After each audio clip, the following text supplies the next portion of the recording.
जब आपकी औकात छोटी हो जब आपकी औकात छोटी हो तो लोग मैसेज में सिर्फ स्माइली भेजते हैं।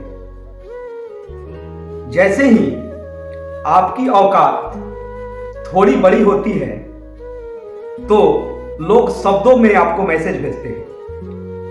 जब उससे भी अधिक आपकी औकात बड़ी होती है तो लोग सेंटेंसों में आपको मैसेज भेजते हैं।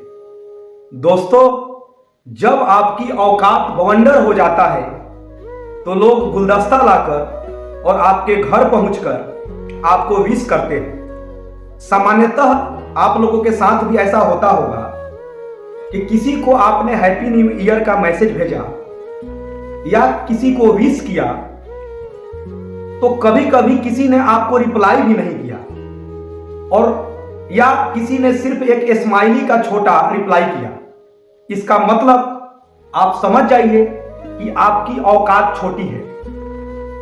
दोस्तों, कड़ी मेहनत, ऊंची सोच और पक्का इरादा के बल पर अपनी औकात को बढ़ाया जा सकता है। इसीलिए नई पीढ़ी के हम उन युवाओं से कहना चाहते हैं कि गलत संगत और गलत रास्ते पर आप न चलें और अपनी औकात बढ़ाने के लिए कड़ी मेहनत, ऊंची सोच और पक्का इरादा के साथ निरंतर मेहनत करते रहें। दोस्तों, जब मुश्किल वक्त आते हैं तो आप सामान्यतः देखते होंगे कि मुश्किल वक्त मजबूत इंसान पैदा करता है और मजबूत इंसान आसान वक्त लेकर आता है। और जब आसान वक्त आपका आता है तो आसान वक्त कमजोर इंसान पैदा करता है और कमजोर इंसान मुश्किल वक्त लेकर आता है और फिर मुश्किल वक्त मजबूत इंसान पैदा करता है और फिर वह मजबूत इंसान आसान वक्त लेकर आता है और यह साइकिल चलते रहता है एक साइकिल के रूप में। इसीलिए आप मुश्किल दिनों से, मुश्किल वक्त से न भागे और उससे आप लड़े, उससे आप संघर्ष करें और ईश्वर से आप प्रार्थना करें कि आपको संघर्ष मिले। बस उनसे यह विनती करें कि उस संघर्ष से लड़ने की हमें क्षमता दें, हमें बुद्धि दें, हमें शक्ति दें। दोस्तों, आप सभी देखते होंगे कि सफलता का मापदंड क्या होता है। सामान्यतः आप देखते होंगे कि सफलता के लिए भूख का होना जरूरी है।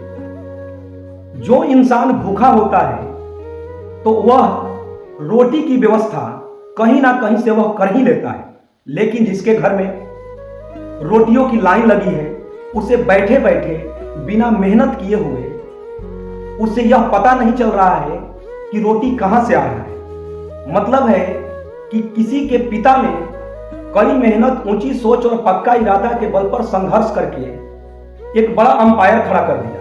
और सामान्यतः आप देखते होंगे कि जिन बच्चों को संघर्ष करने का मौका न मिला और सारी चीजें सुख में वह पले, तो वह देखते होंगे कि बहुत सारे ऐसे उदाहरण हैं कि पिता के बने बनाए साम्राज्य को वह डुबा देते हैं। इसीलिए भूख का होना जरूरी है, संघर्ष का होना जरूरी है।